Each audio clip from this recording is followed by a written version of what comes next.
I've already asked the questions and been filmed, so the film's just not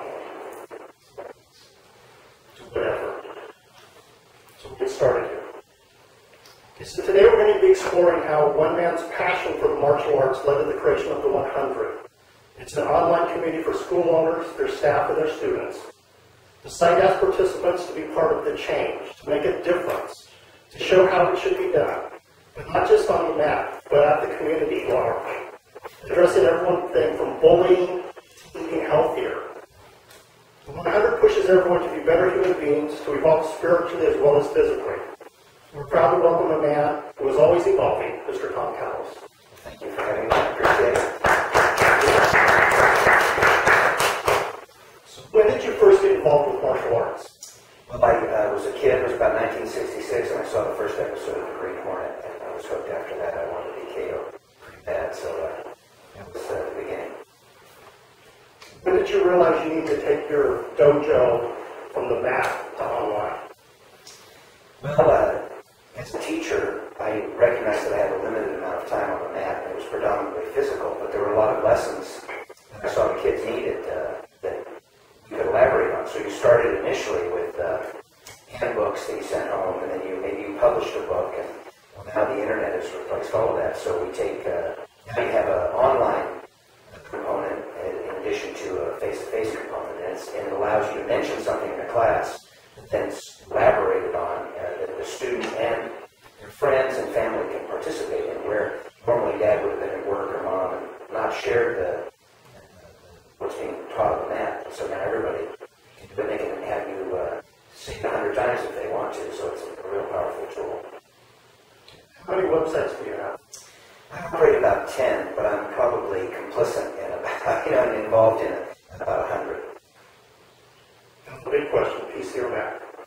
Right now I'm using a Mac, but I'm not sure one is better than the other, except I like the big screens, As I get older, I need the big screen to see what's on it. But yeah, right now I'm using a Mac, and I like it very much, but I've also used PCs in the past. And the other big question, Twitter, Facebook, or both? It's hard to tell. I have a good friend, Larry, who's a bigwig in the Twitter world, but I'm mostly using Facebook at the moment. What tools do you use to build and maintain your sites? Well, lately I've been playing with a new palette called Flavors. And it's of a breed, there's a flavors.me and there's an about.me. And it's just these incredibly simple website building tools that ask you to build sites that are minimalist, because they only do so many things, which is, when we first started building sites, we wanted to do everything, and now I want to pare back and get it down to the minimum. And so currently I'm using Flavors, and I'm using Ning. And a year and a half ago, I fired $150,000 a year tech crew that I had, one full-time and several part-time. And Ning has replaced that for $50 a month. Okay. I like those prices. Do you have a limit, the length of a post? It can't be more than 8 paragraphs or 100 words? Well, I really admire Seth Godin for his ability to say something important that gives me an aha moment in every email, and I aspire to be like him, but I'm still writing War and Peace, and he's able to say the same thing in about a sentence, and it takes me several, but I'm just trying to tighten up with that kind of clarity, but it's easier said than done. How do you let everyone know when you've put a new post online? Well, it depends on the format you're using. In Ning, you have everybody in your group on the site is on your mailing list, and as an admin to Ning, you can send an email that says, listen, I just posted something. You can also choose to just post it and let people come to it, but when you send out an email that says, I posted something, it has a link in it, and it brings them back to the site. In my other writing, mostly it's done through Facebook. And I stopped using Twitter as much because my Twitter posts were going straight to Facebook, so I was getting double entries. And I also maintain a more traditional client or prospect mailing list. You have free sites and you have pay sites. What's the big difference between the two? Well, the paid sites tend to be, they're my offices. That's my storefront. The free websites are my billboards that are placed in high traffic areas. So The purpose of the billboards are to get people to respond and come in or call or inquire with the main store.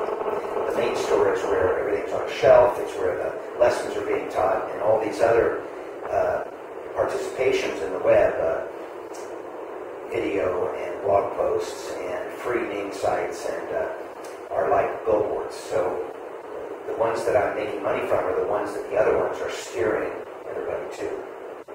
And nowadays, over 50% of the time when people are online, they spend watching video. How have you incorporated video and what's the feedback been? Well, video, everybody's becoming a videographer. When I first started doing video, I used to do tours of martial arts schools, like through California, and I'd have to have a sound person and a film guy, and then we'd take it back to a $200,000 editing suite where only one guy really knew how to use the stuff. And then we had to press it on a DVD, or in those days it was 8-track. I mean, you had cassette tapes, and then we went to DVD, which was a big controversy. And then we had to mail in stock and keep that stuff on record, and now that's all been replaced with a $200 high-definition foot cam and video making equipment on every computer, iMovie or Microsoft's version, and then distribution and storage is free, so everybody's being a videographer. The video is the new letter writing, and as difficult as it was to learn how to write letters when I was an 18-year-old up-and-coming business person, it's just as hard to learn to make video. Once you master the art of writing a letter, you can write letters to anybody. Once you master the art of making video, you can. It's the next best thing to having somebody actually come in face to face. I can't see any limitation of the medium yet, as far as being able to communicate both to current clients, to prospective members, to former members, to the public at large, to create change, to create ideas, to share ideas. It's limitless, and well, it's only limited by your time. I have a camera with me at all times now because I've supplemented things to the local news just because I happen to be at the right place at the right time.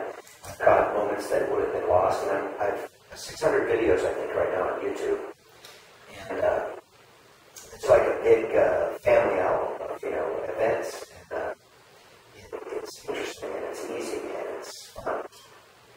Let's lead into the next question, though, is how much of your day is spent creating content, finding new content, new ideas to share? Well, that's kind of, it's hard to say because, let's take advertising, for example. My advertising, I used to spend $6,000 a month in advertising when I had my martial arts schools. That was my budget. It was 10%, give or take, of our gross collected tuition in one location. And I would plan that out. I had to plan it out 90 to 120 days or more in advance because of publication dates and putting the material out and having the ads ready to go. And that shortened down considerably. Now, I don't plan on a 3-month basis. I plan on an hourly basis. And marketing has gone from something you do occasionally to something where I have to plan out in great detail to just on the fly. Oh, this is great. Look at this idea. And it's all marketing and education in my business are, you can't tell where one goes and the other stops now because marketing becomes the value of the education you provide. Your education you provide is the value of your marketing. So what was your question? It was how much of your day is spent? Oh yeah, all day. but because I'm learning and as soon as I learn something, I'm able to pass it on within minutes, like occasionally, and I know this is on film, so it's probably inappropriate, but I think this is my first inappropriate comment on the film. I'm naked in the shower, right? And it's near my office, like, 10 steps. So I have this epiphany in the shower, which I don't know why, but something about soaping yourself up it gives me ideas anyway. I don't know if anybody else has that experience. And then I can have an idea and run in and post it and have it on my client's desk in less than 60 seconds. And what used to be the case was that I'd have an idea. I'd have to map it out. I'd have to bring it to a board of people, and we'd all decide. Then I had to write it up. Then we had to have it edited by a professional editor. Then I'd take it to the graphic department. They had to do it. Then we had to approve it because once you mailed something out, it better be right. And a report that was fixed was fixed. If you wanted to add to it, you had to republish, whether it be a DVD or a print. Now, in the nature of the internet, I write the first idea of a report. It needn't be fleshed out because it's instantly editable. And then the growth of that idea comes from the community because everybody can add their comments and they can be edited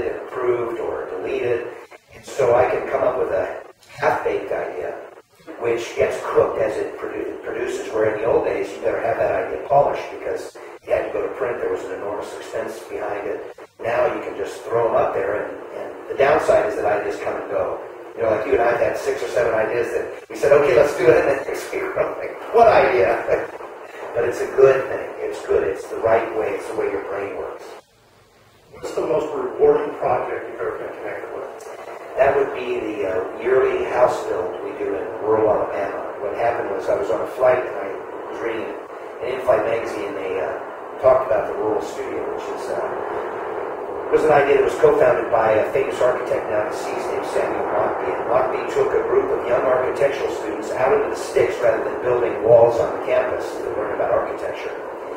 And they went out in the sticks, and they didn't have a lot of money, so they had to build. They started building, helping people in the community, and they had to use mostly found objects. And so in this in-flight magazine, they showed this picture of a house, and every student had to build their own pod to live in. And this one was made out of these big wax bales of corrugated cardboard. And I just thought that was stunning, and I always had a little interest in architecture. And so I saw another one a week or so later. So I got on the phone one day, and I started trying to call Mockbee, and I had a small publishing company, and I did limited edition collectible prints, mostly around martial arts masters and things like that. And I was going to volunteer print, do a pro bono for Mockbee. So I'm calling Auburn University. I can't reach him. Nobody's answering the phone. I go to Borders that night, may he rest in peace, and I opened Architectural Digest, and there was his obit. I found his obit the day I was trying to reach him. So I continued to offer to volunteer at the events, and I ended up bringing my students there and saying, I don't know what your martial artists, we're going to come as martial artists, and I don't know what exactly we can do. We'll dig ditches, we'll clean outhouses, but I want people to be around Mockbee because I want to be the Mockbee of the martial arts community. I want to transcend the subject matter, and because he wasn't eventually teaching about architecture, he was teaching about life and contribution, and he had something he called an architecture of decency, which was, that beautiful thing should be built for everybody, not just for those who can just afford it anyway. So that's the most rewarding project. We go there every year. I collaborate all through the internet. We do what's called crowdfunding, of course, which is a new term. It's like internet house or barn raising. And we've raised well over $100,000, gone in groups and built homes over a course of a weekend. And it's become a large collaboration. We had an Academy Award-winning documentary filmmaker who followed us one year as we did it. We've had Grammy Award-winning musicians come down and play, and now we're working with somebody called John Bielenberg, who does a really incredible kind of work built around something called Project M, which stands for Main Messages, and Mockbee, which is a story in its own. Search Project M to find out. But now we're collaborating with Bielenberg, and his slogan is